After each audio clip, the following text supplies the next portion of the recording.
Alright, welcome back to the Fight Before Christmas round of 8. This is the 4th game in this best of 5. We got one more coming up after this, guys. Again, sadly the semifinals will not play out tonight as both contestants and each of them have fallen asleep at this point. Solar and Jakshi, that is. But we'll find out their opponents as we continue through this series. Spawning here in the top left corner of the map. On Deadwing, it's going to be the pink Zerg player, Kane. And I forgot to turn team logos on, but of course we all know he's part of my insanity. The bottom right as the red Zerg. It's Axiom's Impact. See, unlike Kane, Impact's doing a great job of representing his team. Yo, right? Like, Jachi was on my Insanity clan tag. Why isn't Kane? Actually, it's funny because Kane was roaming around the North American server for a while with, was it RIP NA? Or whatever the clan tag was for a time. He's going for 14. No. Oh, if it is 14-13, I actually apply this a lot. There's no reason for this to be a cancel at this point, but... Right? It was a 14 gas, yes. but it's... Okay, 14-14. There you go. Alright, so 14-40, 14-13, still very close. The idea is you're going to get speedlings with this. Now, the question is, does he do the fast speedlings where you reveal these right away and you just try and hope to overwhelm in the early game? Or does he play this where he bulks them up, gets the second base still, you know, throws down a hatchery and takes more of a ling all-in approach to it rather than early lings? Yeah. Now, the Overlord Scout for Impact's going to take just a little bit longer to get over there. So that's a big map. That's the story for Impact this series, it feels. Yeah, but even on merry ground, he still won out, so maybe it's good luck. Mayhaps be. I do think, though, this is such a risky move for Kane. You know, you're on your last life. It's the round of 8. To do something like this is really ballsy. I think that's the bottom line. But it is one of those risks worth taking. Now, as far as the way Metabolic Boost is going to factor in this, if you guys haven't seen ZVZ before, first off, you obviously haven't been watching this channel for the last 2 weeks. But secondly, it's one of those things where, you know, getting us surrounded in those lings is going to snowball very quickly. Kane's going to be left with 6 lings, 5 lings standing, and Impact will have none. Yeah, this is... Oh, Impact's going out with all of these lings. Oh, it's gonna be very dangerous. And like I said, the Overlord's just never gonna be there in time. Like, look how far away his Overlords are from seeing how late the hatchery is. Yeah, and the Kane's not gonna see these lings initially, so I guess that's a small benefit if there's that awkward attack. But look at this, Kane is banking up the lings. He's not gonna just send out the 6 to catch him, and because his lings are at home, he'll be able to deal with Impacts no problem. Yeah, the speed will finish, and Impact will be down 6 lings, and that will be his warning, and that warning will be like 5 seconds in advance of like the Overlord seeing it. Not very much to do with. And Deadwing's not exactly a map that's super easy to wall off either. It's not like Overgrowth where your creep is already at a point where it's easy to wall off, you know, get that choke. Choke doesn't have creep spread. The lings die. That's the first notice that Impact has. He throws on a spine crawler. Yeah, the spine still might not be enough. He's gonna get up here and see the gas was taken. If you click that, you'll easily know what was taken. But speed's finished and Kane's running across the map. He is one basing this. This is super all in. I can't stress this enough. He has to win with this move. There's not really much follow-up to it.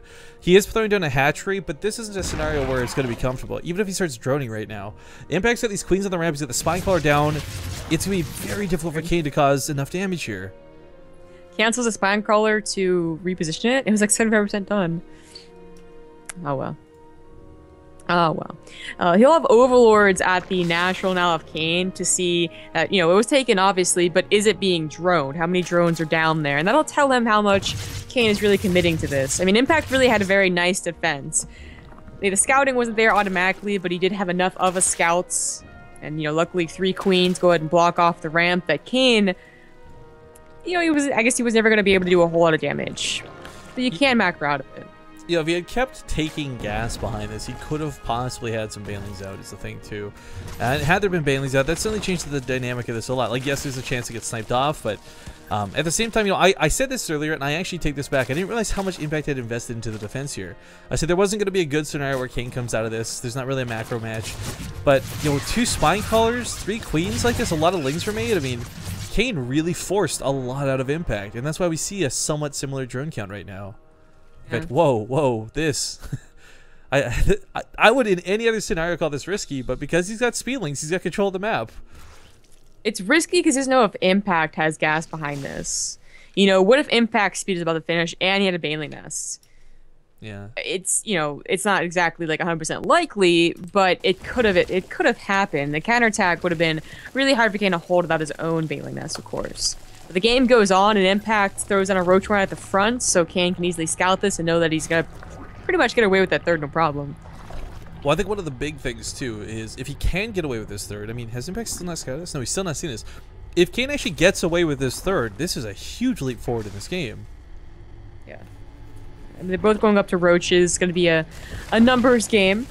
That is comfortable for the person who has a much faster third. Yeah, upgrade should be very similar as well. Numbers game is kind of like the definition of StarCraft, though, when you think about it. Values and digits, glavin. That's because they have, like, you know, the fancy army supply, right? Like, Brood War.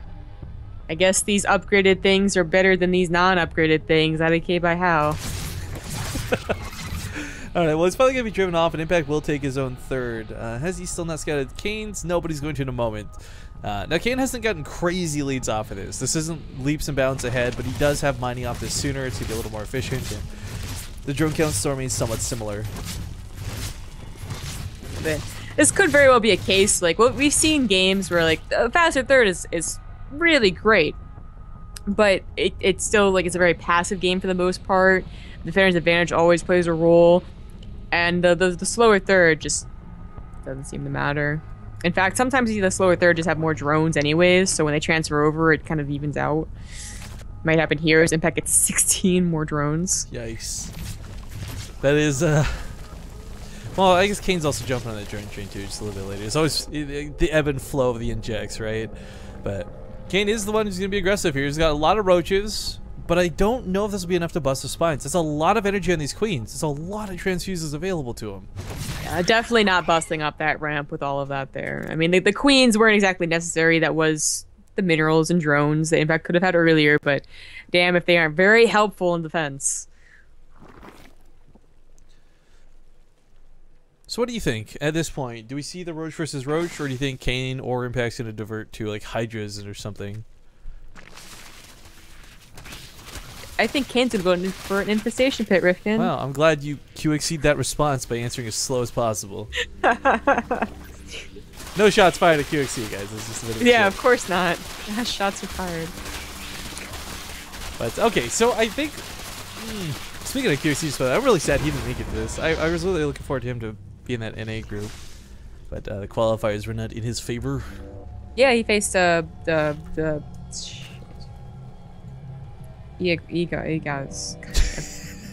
I remember how to say his name. This is like when you try to spell beginning, you're like begin. I know how to spell it. Perfect. Start. I can't say it. All right. So infestation pit gonna be going for those fungal growth, or sorry, the passing line upgrades to eventually get fungal growths and such. If you've heard me cast DBZ before, guys, you know I'm in love with this move. What Impact's doing is again, kind of standard Impact, right? Like Burrow Tunneling Claws will try and pick Kane apart from several different locations. But I think one of the key things about Deadwing is it's a lot less spread out. You've got this more clumped and clustered fourth base location, so it's going to be a little bit easier for Kane to maintain a proper defense rather than be stretched across the map with Queens and the Roaches in the main while Roaches attack the third. Yeah, it's definitely true. This is a very passive game, and Impact, Roach and Burrow and Tunneling Claws, they're fun, they're great, not as effective on this map as you just said, but they don't last a very long time. Like, if you have one Overseer right here, you pretty much are covered for all your bases, and if you can't do anything with that, then you're going to lose out to someone who has upgrades, Infestors, and Hydras. So Impact's actually been pretty consistent about this. I really like that he goes for these Contaminate blocks and upgrades. It might not seem like a lot with one, but with two, you set those upgrades behind crazy far. I mean, to the point where Impact actually takes not just a definitively, but a massive lead on that +2 upgrade. Oh, Tunneling Claws did finish. He can try to, you know, use them right now, basically. No way, I think. Not with the Overseer guard at the front like this. Fungal Growth will catch these in place. Impact will be a bit out of position, and this will force a fight that he doesn't want to take. But he is coming here with more Roaches. 54 over 42. This is the advantage of not investing in Infestors and Queens and having just more dedicated to Roaches. He's got that upgrade lead, as we said before, but Kane, okay, getting a couple shots off. It's 30 damage, guys. Don't get crazy. Fungal Growth's not that much for damage, but it's good at holding things in position. However, the Infestors get sniped off. No chance for round 2. That's a big loss for Kane. Now as the Roach War starts roaring, it's 52 Roaches versus 45, and Kane should be able to hold this on a defender's advantage. Impact has to come so far across the map to resupply these Roaches, but Kane starting to spiral here pretty quickly. Impact.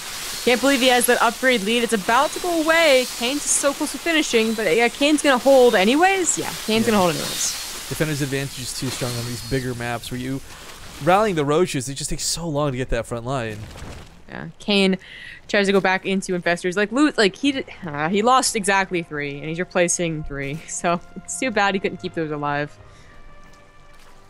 It's a lot of, gas, mostly. It's both players, they're pretty okay with their mineral count. I mean, on 4 bases, Kane up by 10 drones is also a big part as to why his army supply wasn't as big. I think one of the big things, though, we have to consider is that Hydralisk count. That's going to come into effect pretty largely. We saw a lot of examples of this recently where, we got players even like Impacted True and such. They go for the Hydras, they reach out for it, and it's like, oh, you've got 4, not 14? Well, that's not a problem. Not for someone who goes massive amounts of Roaches, but Kane does have the tech when it comes down to this game. Problem is, it's taking a long time to pay off, and losing those 3 Infestors earlier, that's a big deal. They would have had enough energy for a couple Infested Terrans, maybe even a fungal growth by the next attack. So it's a lot of gas that did go down the drain for Kane despite that defense. But, they're both maxed out. They're both starting to accrue a bank for, each other. It's Kane that is continuing the tech, though. Impact still relying... Well, he was only relying on, Burrow, which obviously has not done a thing yet. He did get a Baneling Nest and is now investing into the speed. That's going to be Roach Baneling. That's going to be caught in a fungal, potentially, and that's not going to be that useful. Yeah, if he spreads them out, it could be good. I mean, there's a lot of this is what I love about CVZ, even the late game like this. There's a lot of potential for things to go really bad quickly for either side. As you said, you might fungal the Banelings, that's a big waste. Or they'll connect to the Hydralisk, that becomes a big advantage. Impact, though, is going to try and oversupply. He's going to max out, cancel, and he'll have 218 something supply, 216? I'm guessing here. I have math, right? But they're all going to be in Banelings. So it's 2 circles at a time. 260, nailed it! Huh! But so that's a lot of extra Banelings he's going to have over Kane, who's not performing that same trick. He's instead actually investing in static defense. Making the Spire behind us for the eventual Broodlord transition could be really cool, but I'm really shocked we actually didn't see Vipers come out of this. Impact, though, snuck some Roaches by when Kane moved out of position, so going to bleed out some drones. More important that he doesn't bleed out the Hydras. No Bro to hide them, sadly. A lot of Banelings being morphed in for Impact. Impact also gets a nice scout, sees the Hive. If he doesn't see the Spire, it's not, hard to guess. Now he does see it, so he'll know that a Greater Spire is kind of the clock right now. But he's ready to go. His Baneling's finished. The sad thing about this is that's that numbers game kind of guy. He traded out his oversupply for drones. Now, this kind of, you could argue, would be worth it in normal circumstances, but Kane's not going to be able to max out on a larger army supply if he doesn't actually replace those drones. So that almost helps Kane out a little bit to overwhelm his defense. But he's going to take a fight here. Nice fungal growth going down. He may just kill a cluster of Roaches before Impact even has a chance to fight. Oh, well, he shouldn't use all of his fungal to just Roaches. He needs to stop all those Banelings. Yeah, he might not know about the Banelings. He definitely knows now, though. We had some Spines helping from the high ground, too. Still a couple of Roaches going to pick off that Spire. No Greater Spire for Kane in this game. Not yet, at least. But he drives off Impact and holds the line. Impact? He has so many Banelings that actually did not do a thing. They did not engage. They just ran back home. But that is better than dying for nothing. That's absolutely true. It's just you'll have to get rid of them at some point. And that is a lot of gas that may not do anything at all if Kane's on the, has that fungal button ready. That was a good catch, too. That can't be stressed. That was a lot of Roaches that, had Impact decided to try and save them, he would have been forced to fight in a horrible concave. Had he just left them alone, it would have been a free unit. I mean, it was not going to go well once Kane caught those in his net. Impact goes up to his own Hive. You think he'll consider putting down his own Spire? I feel like he should right now. Not doesn't have enough gas, but he's maxed out, so hopefully he will put it down soon. The upgrades have also evened up. Nope. Kane's +3 is going to finish as Impact's +2, so Kane's going to have that lead and Impact. He's got to go for his own Spire. There's no other way to deal with Broodlords unless you just plan on winning out in the ground war. Oh god, what if it's Broodlord versus Broodlord Zombie Grub? What if, Rifkin? What if? Okay, so I have to say this tentatively. I don't know if the internet's going to cut out again sometime soon. If that's the case, we are going to have to recover from replay if I get kicked out of the game. Just as a heads up for you, who will probably have to call the pause or something. My ISP issues again today, guys. I'm sorry. It's nothing that's in my control. My fingers are crossed. I got a DM on Twitter from my ISP, so hopefully they're looking out for me or something. But anyways, it's getting close to that time, so bring this up. Anyways, Fungal Growth's going to go down. Banelings is going to get popped immediately. Still some Banelings on the right side, but I mean, Infestors have got a lot of Fungals. He's got to get them off. Lands one on the Banelings. Round 2 of the Banelings. Those ones are now gone and out of the fight. Kane's going to take a big lead in the bottom part of this, and well, quite frankly, those upgrades kick in at the perfect time. Now 3-2 over 2-2. His Hydras are going to be absolutely fantastic. Numbers are dwindling on